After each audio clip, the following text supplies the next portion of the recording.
Hello Star Wars The Republic players, today we're discussing the latest livestream of Game Update 7.7, a new game update that is coming either at the end of May or at the beginning of June. So let's dive right in. Unfortunately, story is still not coming so far this update. They're still having issues where they need some things to finish, which they again don't say what it is, but from what we have been speculating, it's the issue with the voice actor strike, so they're missing voice lines for these stories. However, they're still working on future stories. They have 7.6 done with those missing voice lines, so they're not releasing it, and they started working on the next story, which is meant to be 7.7, and this 7.7 story is called Master's Enigma. Now, from what we gathered from the latest trailer that we got from Star Wars Celebration and a new clip story that they showed us here on the stream, is that we're going to continue our pursuit of Darth Margus and Shae Vizsla, what happened at the end of the last story, and we're going to explore more about the holocron now that it's in our possession. And this search will lead us to investigate Ilum, where apparently your character and Lana will find this Rakata mine prison. And we suspect that Darth Maul may be trapped somehow in there. But the key thing here is that Darth Jadus is introduced in the trailer that we saw at Celebration, and they tell us a little bit on the stream that yes, Jadus is essentially going to be moving the strings of what's happening on the next updates. So 7.6 will tease us with Jadus, but 7.7 will be all about Jadus' plans. So that's pretty exciting. It's a shame that again we don't have the voice acting yet. The only silver lining I can give you about that is that I saw recently a post from Jennifer Hale, a voice actor, who said that they're very close to a deal. So hopefully sometime this year, hopefully in the summer, as soon as possible, we get to see this fixed. Eric did mention that as soon as they have that situation fixed, that they will immediately announce us the state of the story and release it. So the story could drop at any moment in time as soon as it's finished. It will probably not release on a specific update because they are falling behind in terms of the story updates right now. Now, another addition to story is that they're adding a new tab on the game called Eras, and in this window you can catch up or see how far you are into the story. This is essentially a great tool for those that are starting out in the game and they don't know what expansion comes right after the other. So that way you know you completed Rise of the Hoth Cartel, you completed Shadow of Revan, and so forth. So that way you can keep track of where you are in the story, because sometimes players get confused on the order of things. It does not, however, show you your decisions or anything like that. It's very small, brief information about your progress in the story with that character. As you already know, the Relentless Replication Master Mode is coming also with this update. It will have some new mechanics, new achievements as you can see here, and it will also introduce new augments, the legendary quality augments. And essentially the layer boss will drop the schematic for this augment, drop the materials that you need to craft this augment. PvP will also give you the option to get some of these materials that you need to craft these augments, but it does not drop the schematic. You need to play the layer boss to get the schematic. I will be posting you from the forums a whole detailed explanation on everything about the augments that they released. In this layer boss you can also earn the Replication Throne Mount, which is a pretty unique mount that reminds me to Dr. Eggman Robotnik. Moving on, we have PvP Season 8 rewards. A new season of PvP will be starting with the 7.7 update. It will have new armors, new titles. Here we're showing you one of the decorations, which is a very cool seat. And here you have the new armor, the Bestial Champions armor set. Now, another addition to PvP as a whole is that before you could only buy tiers for the PvP season with credits, but now they're adding Cartel coins as an option. So if you want to skip the PvP and not actually play PvP, but you still want the rewards, you can do so with credits or Cartel coins. Next, we have the Shaddaa Nightlife event. This event will return on July 8th, so at least 2 months from now, that's some time, and it will run for 6 weeks until August 19. There will be new rewards, but they only show us this one, which is a Supernova helmet. which is similar to the Cathar armor set that they just recently released, but this time it has that glowy effect of multiple colors like you do with the shades of Nightlife event.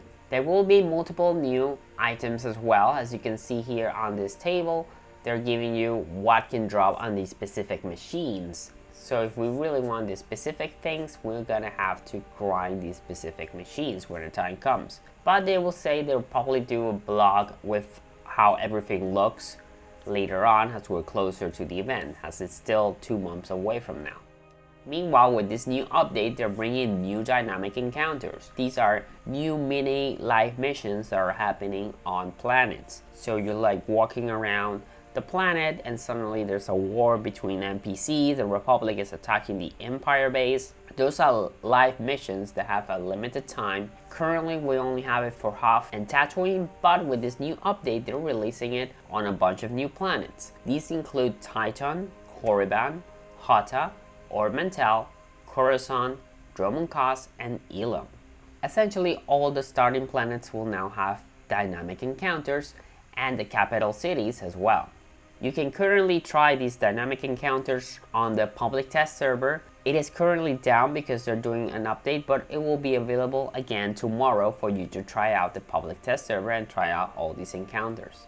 Here's the table of all the rewards that you can get with these new dynamic encounters. Essentially a bunch of new decorations.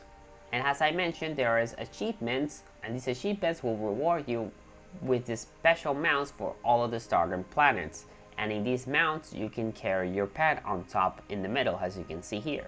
Essentially each starter planet will have their own variant colors of the mount. But Dromund Kaas, Coruscant, and Ilum will also have their own unique mounts different from the starter planets. Additionally, you can also get lucky and get this pet, the Stalker Larva pet. Another thing that they're doing with this update, which I will post more details for you on the links below, is that they're doing some updates to combat. They essentially want to players be able to get specific abilities sooner than they are now. The issue is that some players are not getting some really good combat moves until much later when they level up. So now they're going to make some improvements so people can get those abilities sooner. They're also improving characters that have abilities that give speed. For example, Sentinels can sometimes have this speedy boost, but sometimes you can't really tell that you're going faster, and they're improving that and making sure that these abilities that are supposed to make you faster actually make you faster. Moving on, we have the Cartel market items, and we're moving into Rogue One and Andor territory with these new armor sets. First we have the Saw Gerrera armor set, which is called the Guerrilla Commander armor set. Next we have an armor set inspired by one of my favorite Rogue One characters, Director Krennic. This one is called the Imperial Director's armor set. Another addition of the Cartel market is a Manon mini sub, which was featured on Legacy of the Sith. A lot of players wanted that vehicle, and now they're releasing it as a mount for people to buy. Another thing that they're adding in the Cartel market in terms of decorations is a new Shaddaa Nightlife theme decoration bundle. Here you can see everything that includes. If I'm not mistaken, the majority of these items are already featured in the game. They're just providing you a great big stock of amount of them so you can completely fill as much as you can in Shaddaa Stronghold, which they say is one of the most popular strongholds in the game. And they give us a little bit of a preview how the stronghold looks with all these decorations. Now let's move on to one of the more controversial topics, is character modernization. In this update 7.7, they're again doing their best to improve the definition changes on characters, the Chiss texture improvement. They're also improving the preview window so you can see better how your character is meant to look like. So diving into that, they gave us a preview of Quinn, the companion for the Sith Warder. I personally did not see any differences here. However, on Mako, I did see an improvement. She doesn't look as old anymore, which was weird because she's meant to be one of the more younger companions in the game, but she was actually looking really aged up, which didn't make sense when you're playing vanilla story with her. The Chiss also have improved their faces, even though the picture may not be as noticeable. If you do have a Chiss character, you will notice it. However, it was reported on the public test server that the bodies are still suffering from the same issue.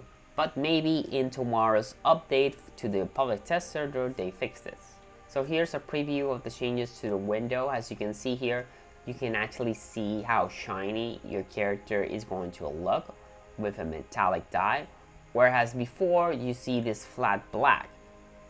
But the biggest news of the whole stream is that they're adding a bunch of new colors for a lot of alien species, which means brand new colors, new ways to create new characters. For example, Cathar have only 10 skin colors. With the new update, they will have 81. Chiss will go from 10 to 19, Mirialan from 8 to 47, Nautolan from 10 to 95, Sith Pureblood from 6 to 41, Togruta from 19 to 97, and Twi'lek from 8 to 95. That's a bunch of color options. I think that's really great. We really need more variety options in creating our characters, and I think this is a great way to do that. The biggest highlight that we have so far with those color changes is that we can now have purple Twi'leks. We could not have them before, and we can have, for example, blue Cathar, which we could not before. And yeah, that's a quick rundown of everything coming with game update 7.7 that we know so far. Again, this update will be releasing either at the end of May or early June. That's the timetable that they gave us. Don't forget that Double XP is currently active right now until May 16. Collection unlocks are also on sale, 50% off, so if you have things to unlock in your Cartel collection, make sure you do now before the 16th.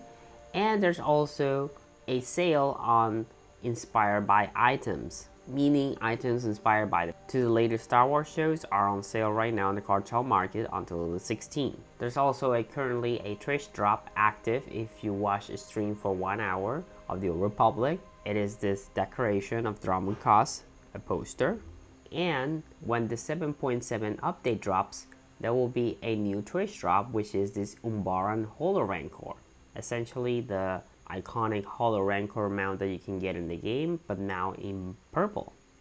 Anyway, that's a quick wrap up on everything, and see you next time.